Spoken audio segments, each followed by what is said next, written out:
তিনবার পাঠ করে নিজের শরীরে ফু দিন।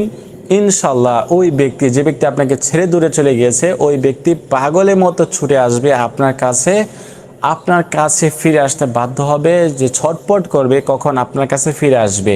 হ্যাঁ, অনেক প্রিয় মানুষ আছে যারা আপনাদেরকে ছেড়ে দূরে চলে গিয়েছে, আপনাদের সাথে কোনো ধরনের সম্পর্ক নাই, কোনো ধরনের যোগাযোগ নাই, কোনো ধরনের সম্পর্ক রাখে নাই। তো ওই ব্যক্তির জন্য আপনারা এই আমলটি করেন, ইনশাল্লাহ ওই ব্যক্তি আপনার কাছে ফিরে আসতে বাধ্য হবে, যদি আপনারা আমার মতো এই আমলটি করতে পারেন। আমি যেভাবে বলবো সেভাবে আপনাদেরকে আমলটি করতে হবে। খুবই গুরুত্বপূর্ণ একটি আমল আপনাদেরকে দিয়েছি, আপনারা এই আয়াতটি মুখস্থ করে নেবেন সহিহ শুদ্ধভাবে। যদি সহিহ শুদ্ধভাবে না করতে পারেন তাহলে কাজ হবে না।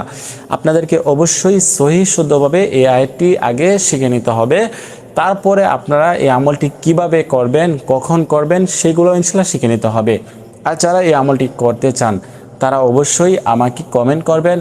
আপনাদের জন্য আমি বিশেষভাবে দোয়া করার চেষ্টা করব, আল্লাহ তাআলা যাতে আপনাদের মনের আশাগুলো পূরণ করে দেন। সম্মানিত দর্শক, যারা এই চ্যানেলে নতুন আসছেন, চ্যানেলটি সাবস্ক্রাইব করে পাশে থাকবেন। এই চ্যানেলে আরও নতুন ভিডিও আসবে ইনশাআল্লাহ। আর যারা অলরেডি সাবস্ক্রাইব করছেন আপনাদেরকে অসংখ্য ধন্যবাদ।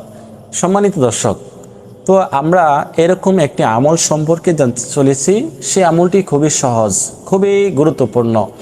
তো এই হচ্ছে যে আয়াতটি শিখতে হবে আমাদেরকে। প্রথমে আয়াতটি কি, আমরা প্রথমেই আয়াতটি শিখে নেব সহিহ শুদ্ধভাবে।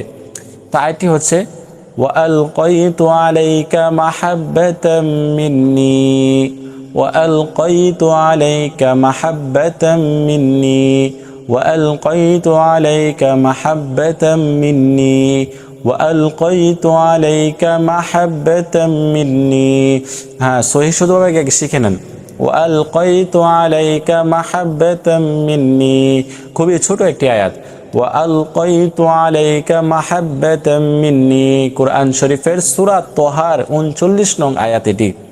এই আয়াতটি প্রথমে সহিহ শুদ্ধভাবে শিখে নিতে হবে, তারপরে আপনাদেরকে আমলটি করতে হবে। তো কখন এই আমলটি করবেন? যে কোনো সময় করতে পারেন, তবে এশারের নামাজের পরে আপনি আমলটি করবেন। এক টাইমে, একই সময়ে প্রতিদিন করবেন। একই সময়ে এশারের নামাজ আদায় করে পবিত্র অবস্থায় আপনি প্রথমে 3 বার ইস্তিগফার পাঠ করবেন, আস্তাগফিরুল্লাহ আস্তাগফিরুল্লাহ আস্তাগফিরুল্লাহ। তারপরে 3 বার দুরূদ শরীফ পাঠ করবেন, যেই দুরূদ শরীফ আমরা নামাজের মধ্যে পড়ে থাকি, দুরূদে ইব্রাহিম। আল্লাহুম্মা সাল্লি আলা মুহাম্মাদ ওয়া আলা আলি মুহাম্মাদ কামা সাল্লাইতা আলা ইব্রাহিম ওয়া আলা আলি ইব্রাহিম ইন্নাকা হামিদুম মাজিদ। আল্লাহুম্মা বারিক আলা মুহাম্মাদ ওয়া আলা আলি মুহাম্মাদ কামা বারাকতা আলা ইব্রাহিম ওয়া আলা আলি ইব্রাহিম ইন্নাকা হামিদুম মাজিদ। কয়বার? 3 বার পাঠ করতে হবে। তারপরে আপনাদেরকে এই দুরূদ শরীফ যারা পারেন না তারা শুধুমাত্র সাল্লাল্লাহু আলাইহি সাল্লাম পাঠ করে নেবেন, সাল্লাল্লাহু আলাইহি সাল্লাম সাল্লাল্লাহু আলাইহি সাল্লাম। তারপরে এই যে আয়াতটি শিখিয়ে দিলাম, ও আলকাইতু আলাইকা মাহাব্বাতাম মিন্নি, 3 বার পাঠ করে আপনি এই আয়াতটি 3 বার পাঠ করে নিজের শরীরে 3টি ফু দিবেন। হ্যাঁ, নিজের শরীরে 3টি ফু দিবেন। ফু দিয়ে শেষে 3 বার দুরূদ শরীফ পাঠ করে নেবেন। তো এইভাবে আমলটি করলে কি লাভ হবে?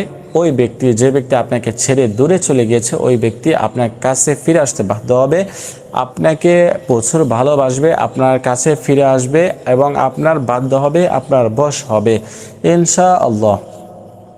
তো এই আমলটি যারা করবেন তারা অবশ্যই কমেন্ট করবেন, এবং কে কোথা থেকে এই ভিডিওটি দেখছেন তারা অবশ্যই কমেন্ট করবেন। আর আপনারা অবশ্যই এই চ্যানেলের সাথে থাকবেন।